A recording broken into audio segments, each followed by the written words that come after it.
नमस्ते दोस्तों। और हमारे चैनल में आपका फिर से स्वागत है। आज हम बात करेंगे भगवान गणेश जी के जन्म की उस अद्भुत और प्रेरणादायक कथा की, जो हमें न केवल उनकी महानता का ज्ञान कराती है बल्कि उनके अद्वितीय स्वरूप की गहराई समझने का अवसर देती है। गणेश जी, जिन्हें विघ्नहर्ता और परम पूज्य देवता के रूप में माना जाता है, उनका जन्म कैसे हुआ, कैसे पार्वती माता के पुत्र ने संसार में अपनी अलग पहचान बनाई और क्यों हर शुभ कार्य से पहले उनका स्मरण किया जाता है। आइए पुराणों की दिव्य कथा से भगवान गणेश जी के जन्म की रहस्यमयी कथा को जानते हैं।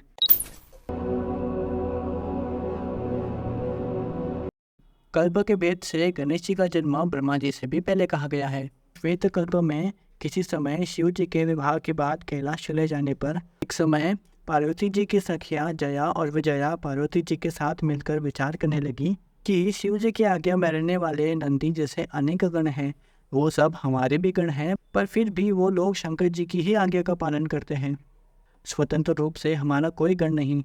इसलिए हे पार्वती जी, हमारा भी कोई स्वतंत्र गण होना चाहिए। इसलिए आप ऐसे एक गण की रचना कीजिए। पार्वती जी ने अपनी सखियों की बात मान ली और वैसे ही करने का प्रयत्न करने लगी। इसके बाद किसी समय जब पार्वती जी घर में स्नान कर रही थी, उसी समय शंकर जी घर के भीतर चले गए। शिव जी को असमय में आता हुआ देखकर पार्वती जी को अपने सखियों की बात याद आई और वो विचार करने लगी कि मेरा भी कोई सेवक होना चाहिए, जो मेरी आज्ञा के बिना रेखा मात्र भी इधर उधर विचलित न हो। इस प्रकार विचार करके उन देवी ने अपने शरीर के मैल से एक विशाल, महाबली और पराक्रमी पुरुष का निर्माण किया। पार्वती जी ने उसे अनेक प्रकार के वस्त्र, आभूषण और आशीर्वाद देकर कहा कि आज से तुम मेरे पुत्र हो। तब गणेश जी बोले कि आपका क्या कार्य है, मैं आपके द्वारा दिया गया सारा कार्य करूंगा। तब पार्वती जी ने कहा कि मेरे वचन सुनो, तुम आज से मेरे द्वारपाल बनो। मेरी आज्ञा के बिना कोई भी मेरे घर के भीतर किसी प्रकार हट से भी न जाने पाए। ऐसा कहकर उन्होंने एक लाठी गणेश जी को प्रदान की। एक समय अपने पुत्र गणेश्वर को द्वार पर खड़ा करके पार्वती जी सखियों के साथ स्नान करने लगी। इसी समय अनेक लीला करने वाले शिव जी भी द्वार पर आ पहुंचे। तब गणेश ने उन्हें शिव जी को बिना पहचाने कहा कि इस समय माता के आगे के बिना आप भीतर नहीं जा सकते, और अपने हाथों में लाठी उठा ली। तब शिव जी ने कहा कि तुम मुझे नहीं जानते, मैं पार्वती का पति शिव हूँ। मैं तो अपने ही घर जा रहा हूँ, फिर तुम मुझे मना क्यों कर रहे हो। ऐसा कहकर घर में प्रवेश करते हुए शंकर जी पर गणेश जी ने डंडे से प्रहार कर दिया।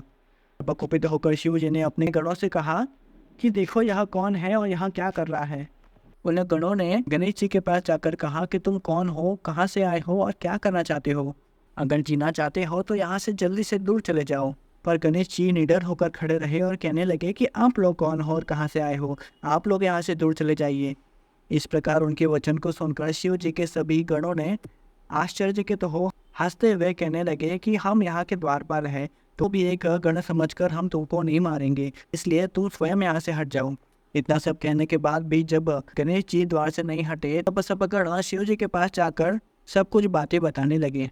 लीला करते हुए शिव जी कहने लगे कि यह कौन है जो शत्रु के समान बातें कर रहा है, और तुम लोग कायरों के समान उसका समाचार मुझे क्यों दे रहे हो। जल्दी से जाके उसको वहां से दूर करो।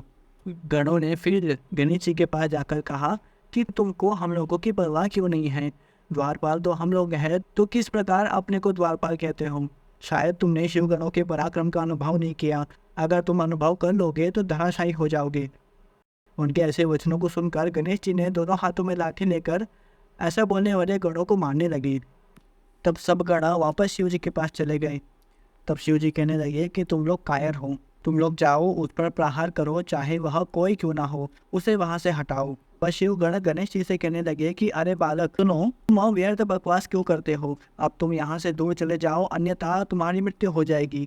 इसी बीच द्वार पर गणों का और गणेश जी का कलह सुनकर देवी पार्वती ने अपनी सखी से कहा कि देखो द्वार पर किस प्रकार का कलह हो रहा है। सखी ने वहां आकर क्षण मात्र में सब कुछ देखकर और पार्वती जी के पास जाकर कहा कि हमारा गण जो द्वार पर स्थित है, उसको शिव जी के गण निश्चित रूप से धमका रहे हैं। इसलिए है पार्वती जी, आपको अपने श्रेष्ठ मान का त्याग नहीं करना चाहिए। तब वो सखी गणेश जी के पास आकर पार्वती जी की कही वही बात कहने लगी, करने जैसे या न करने जैसे कोई भी कार्य हो तुम उसे अवश्य करना। सखी का वचन सुनकर गणेश जी ने अच्छी तरह से कमर कस ली और पगड़ी बांधकर अपनी जंघा पर टाल ठोकते हुए निडर होकर गणों से कहने लगे कि मैं पार्वती का पुत्र हूँ और मैं पार्वती की आज्ञा का पालन कर रहा हूँ। हट से अथवा विनय से मैं किसी को भी घर के भीतर प्रवेश नहीं करने दूंगा। गणेश जी का वचन सुनकर सब गण वापस शिव जी के पास चले गए। शिव जी कहने लगे कि युद्ध करना उचित नहीं है, क्योंकि वह बालक पार्वती का गण है। पर जो जैसा करे उसके साथ वैसा ही बर्ताव करना चाहिए। यह नीति सर्वश्रेष्ठ है। तुम सब मेरे गण हो और युद्ध में अति कुशल हो। तुम सब मेरी बात आदरपूर्वक सुनो। तुम लोग अवश्य युद्ध करो। जो होनहार है वह तो होकर ही रहेगा। ऐसा कहकर लीला करने वाले शिव जी चुप हो गए। जब शिव जी ने अपने गणों को इस प्रकार आज्ञा दी, तब उन्होंने युद्ध का निश्चय कर लिया और कवच धारण करके शिव जी के भवन के समीप गए। गणों को युद्ध के लिए आता हुआ देखकर गणेश जी ने बहुत सी बातें बोलकर उनको फटकारा। तब गणेश जी की बात को सुनकर क्रोध में भरकर सब गणों ने गणेश जी को मारना आरंभ किया। फिर गणेश जी ने भी अपनी लाठी से गणों को मारना आरंभ किया। गणेश जी के प्रहार से बहुतों का हाथ टूट गया, बहुतों की पीठ टूट गई, बहुतों का सर टूट गया, कुछ पृथ्वी पर गिर पड़े और कुछ शिव जी के पास जाकर गिरे। उन सब में कोई भी ऐसा गण नहीं था जो गणेश जी के सामने दिखाई पड़े। इसी बीच नारद जी से प्रेरित होकर भगवान विष्णु, इंद्र सहित सभी देवता वहां आ पहुंचे और शिव जी को नमस्कार करके कहने लगे कि आपने इस समय कौन सी लीला आरंभ कर दी है। तब अपने घायल गणों को देखकर शिव जी ने हंसकर ब्रह्मा जी से कहा कि मेरे घर के सामने एक बालक खड़ा है जो सबको घर के भीतर जाने से रोकता है। अब आप ही जाके उसको समझाइए। जैसे ही ब्रह्मा जी भवन के नजदीक गए, वैसे ही गणेश जी आकर उनकी दाढ़ी खींचने लगे। तब क्षमा कीजिए, मैं यहाँ युद्ध करने नहीं आपको समझाने आया हूँ। ऐसा कहकर ब्रह्मा जी सब ऋषियों के साथ वहाँ से भाग गए। इसके बाद शिव जी ने सब देवताओं को, स्वामी कार्तिकेय को, भूतों, पिशाचों और प्रेतों को युद्ध करने की आज्ञा दी। उस समय चराचर त्रैलोकी में हाहाकार मच गया। कार्तिकेय आदि जितने भी देवता थे वे सभी वहां आए और उन सभी के शस्त्र व्यर्थ हो गए। इसी बीच पार्वती जी उस संपूर्ण घटना को सुनकर क्रोध में भर गई और गणपति जी की सहायता के लिए 2 शक्तियों का निर्माण किया। उन शक्तियों ने देवताओं के छोड़े गए समस्त आयुध पकड़कर भस्म कर दिए। चारों ओर केवल गणेश जी का परिघ ही दिखाई पड़ रहा था। उन दोनों शक्तियों ने उस युद्ध में सभी को असफल कर दिया। सभी देवता तथा शिव गण तो युद्ध छोड़कर भाग ही चुके थे। सब ने शिव जी के पास आकर कहा कि हमने बहुत से युद्ध देखे हैं, किंतु इस प्रकार का युद्ध न तो कभी देखा और न सुना ही गया। अब आपको ही कुछ करना होगा। यह वचन सुनकर क्रोध में भरकर महादेव चक्रधारी विष्णु के साथ महान उत्सव करके वहां गए। इसी बीच नारद जी ने शंकर जी से कहा कि आपने महान लीला करके गणों के और देवताओं के अहंकार को नष्ट कर दिया, पर आपको अब और लीला नहीं करनी चाहिए। विष्णु जी और शंकर जी एक बड़ी सेना के साथ पुनः गणेश जी के सम्मुख उपस्थित हो गए। तब भगवान विष्णु ने गणेश जी के साथ युद्ध करना आरंभ किया। उसकी लाठी के प्रहार से विष्णु सहित समस्त देवताओं के बलों का तिरस्कार हो गया। वो विष्णु जी शिव जी से कहने लगे कि बिना छल से इसको नहीं मारा जा सकता। मैं इसे मोहित करता हूँ और आप इसका वध कीजिए। विष्णु को ऐसी बात करता हुआ देखकर वे दोनों शक्तियाँ गणेश को अपनी अपनी शक्ति समर्पित करके वहीं अंतर्धान हो गई। तब एक ओर से विष्णु जी गणेश जी के साथ युद्ध करने लगे और दूसरी ओर से शिव जी भी वहां त्रिशूल लेकर युद्ध की इच्छा से आ गए। गणेश जी ने दूसरी ओर से आते हुए शिव जी को देखा और शक्ति से उनके हाथ पर प्रहार किया। बस शिव जी के हाथ से त्रिशूल गिर पड़ा तो उन्होंने धनुष उठा लिया। गणेश जी ने अपने परिघ से उस धनुष को भी भूमि पर गिरा दिया। तब शिव जी ने वापस त्रिशूल उठा लिया। ऐसा करते हुए उन दोनों में घोर युद्ध हुआ। फिर गणेश जी विष्णु जी पर लाठी से प्रहार करने लगे। इसी बीच मौका पाकर पीछे से आकर शिव जी ने त्रिशूल से गणेश जी का सिर काट लिया। तब गणेश जी का सिर कटा हुआ देखकर देवगणों की सेना निश्चिंत हो गई। इसके बाद शिव जी गणेश जी को मारकर बहुत दुखी हुए। उसी समय पार्वती जी अत्यंत क्रोधित हो गई और अपने शरीर से करोड़ों शक्तियों को उत्पन्न करके उनसे कहा कि तुम सब मेरी आज्ञा से सब कुछ भस्म कर डालो। जो भी तुम्हें दिखे, देवता, ऋषि, यक्ष, राक्षस, तुम सबको भस्म कर डालो। पार्वती जी की आज्ञा पाकर वह शक्तियां अब देवताओं का संहार करने लगी।